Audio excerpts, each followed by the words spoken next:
छोटू राम जयंती मनाने का आज पूरे देश के अंदर दीनबंधु सर छोटू राम की जयंती मनाई जा रही है। इसी उपलक्ष्य में यहाँ खटखट टोल प्लाजा पर भी आज बड़ा आयोजन किया गया।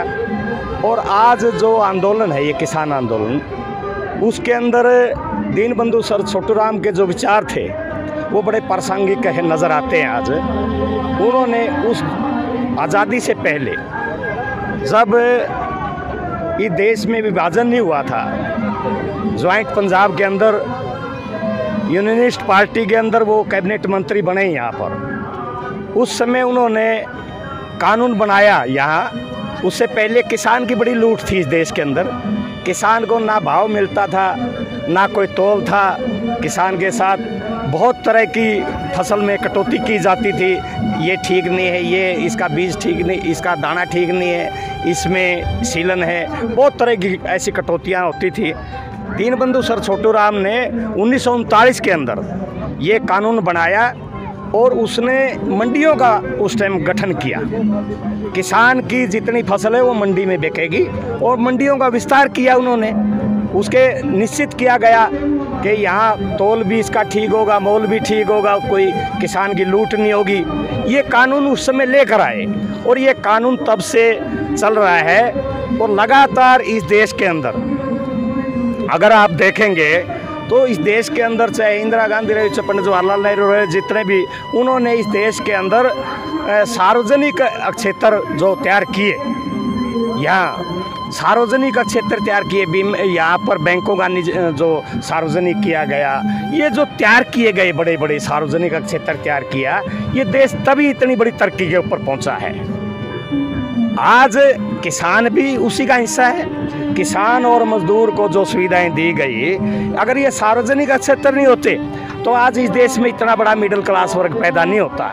लेकिन दुर्भाग्य है, यहाँ ये जब से बीजेपी सत्ता में आई है पिछले 6-7 साल से, इसने एक भी ऐसा प्रोजेक्ट तैयार नहीं किया, कोई विश्वविद्यालय और कोई सार्वजनिक क्षेत्र कोई तैयार नहीं किया, जो इस देश के अंदर जो सार्वजनिक संस्थाएं जितनी भी थी, 300 के लगभग देश के अंदर सार्वजनिक संस्थाएं थी, जिनमें कोई इन्होंने बेच दिया, 2 दर्जन के लगभग बची हैं। अब इन्होंने ये कोरोना महामारी के समय में, जब इन्होंने पूरा देश बंद था, तब सारे उद्योग धंधे बंद थे, तब इनको ये देखा कि इस देश के किसान ने इस जीडीपी को बचाने का काम किया।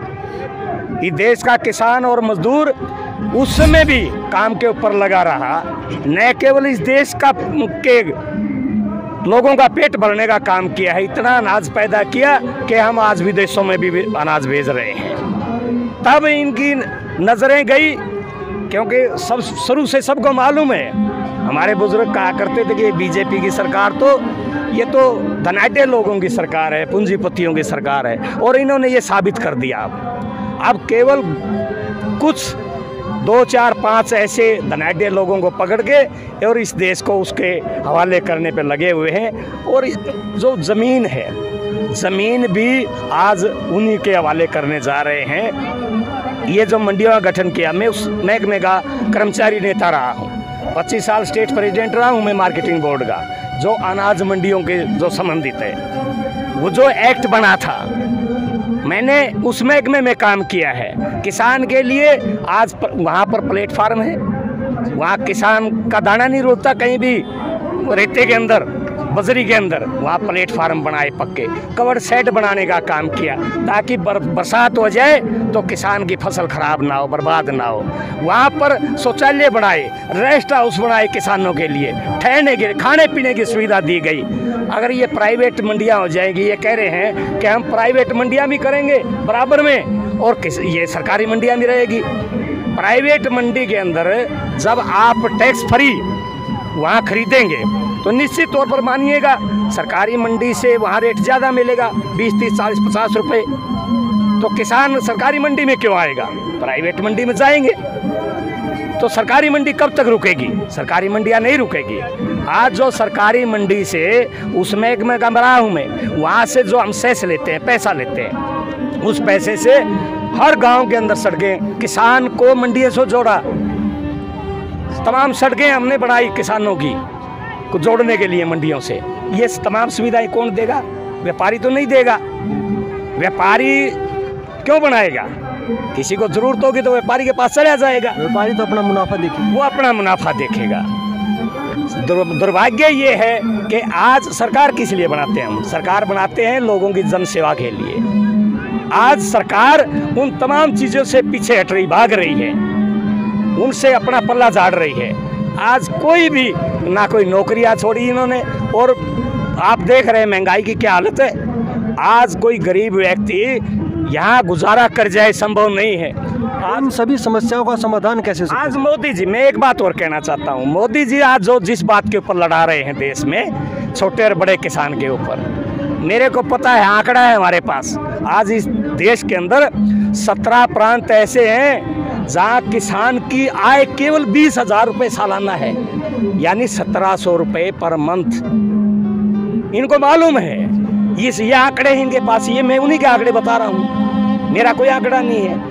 ये इसलिए यहाँ गुमराह कर रहे हैं लोगों को। ये कह रहे हैं कि चंद यहाँ किसान हैं, वो लड़ रहे हैं, ये इसलिए ये बात कर रहे हैं। लेकिन सरकार तो कह रही है कि किसान ही गुमराह है। नहीं, और यही तो दुर्भाग्य है। आज तक जितनी भी सरकारें रही है, ये कमेरे वर्ग की सरकार नहीं रही। इन्होंने केवल जब भी कोई आंदोलन करता है, ये कहते हैं विपक्ष वाले भड़का रहे हैं इनको।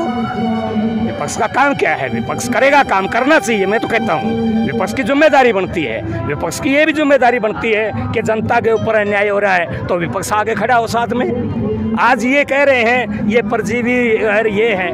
मैं पूछना चाहता हूँ, 11 में 12 में जो ये आंदोलन कर रहे थे, तब बीजेपी के लोग नहीं कर रहे थे क्या आंदोलन? ये जब अन्ना का आंदोलन था, ये आरएसएस के लोग ये अन्ना के आंदोलन को चला रहे थे, तब परजीवी नहीं नजर आए इनको। आज इसके अंदर किसान और मजदूर लड़ रहा है। अरे ये आंदोलन तो अन्ना के आंदोलन से बहुत बड़ा आंदोलन है। ये समझ ले इस बात को। जब उसने कांग्रेस को उखाड़ने का काम किया था, क्या बीजेपी रुक पाएगी? ये देश के अंदर रुक नहीं पाएगी बीजेपी, ये कितनी कोशिश कर ले। आज ये किसानों के ऊपर हंसी मजाक बना रहे हैं, ये हंस रहे हैं कि किसानों की मौत तो ये स्वाभाविक मौतें हैं, जनता माफ़ नहीं करेगी इनको किसी भी सूरत में। इन तमाम बातों का बदला इनको लेना होगा। मैं तो ये कहना चाहता हूँ, अगर ये मंडियाँ नहीं बचेगी तो आप ये मान के चलिएगा, हो सकता है साल 2 साल ये किसानों को बेनिफिट दे दे, ये देंगे। उसके बाद जब वो क्षेत्र खत्म हो जाएगा, फिर इनकी मोनोपोली होगी। और जो ये बात करते हैं ना, इसमें काला क्या है, मैं वो बता देता हूँ काला क्या है। जो काले की बात कर रहे हैं आप, 1979 में अमेरिका के अंदर ये पॉलिसी लागू की। वहाँ तो 1.5-2% ही किसान है केवल। वहाँ पर वहाँ का किसान आज किस हालत में है? 875 मिलियन डॉलर वहाँ ग्रांट देने के बावजूद भी वहाँ का किसान आज 425 मिलियन डॉलर का कर्जदार है। आप देखिए 79 से आज तक वहाँ का किसान कर्ज से मुक्त नहीं हो पाया। ये कौन सा उदाहरण दे रहे हैं कि किसानों की आय डबल हो जाएगी? और वहाँ का बड़ा किसान है, यहाँ के तो छोटे छोटे किसान हैं। जो इस देश के अंदर 86% ऐसा किसान है जो 5 एकड़ से कम का है, 5 एकड़ से कम का। वो किसान जब कॉन्ट्रैक्ट फार्मिंग के ऊपर अगर आएंगे आप, वो जब आपसे कॉन्ट्रैक्ट फार्मिंग कराएगा, अब तो हम हमारे आड़तियों से पैसा ले लेते हैं जब भी ज़रूरत पड़ती है। जब वो पैसा, अब बैंक भी आपको पैसा नहीं देगा उस समय, जब कॉन्ट्रैक्ट फार्मिंग हो जाएगी ना आपको आड़ती देगा, फिर किससे पैसा लोगे आप? उसी से तो लोगे। और वो पैसा और उसका ब्याज इतना हो जाएगा। आज दीनबंधु सर छोटू राम ने जो मुक्ति दिलाई थी ना ज़मीनों की, उस समय मुक्ति दिलाई थी, जो साहूकार के गिरवी थी, ये फिर साहूकार के चली जाएगी। ये साहूकार के उसी के चली जाएगी। ये है सबसे बड़ा खतरा। इसलिए आज इस आंदोलन का बड़ा महत्व है और सरकार जानबूझ के गुमराह करना चाहती है। इसमें सब कुछ काला है। धन्यवाद सर। ठीक, धन्यवाद।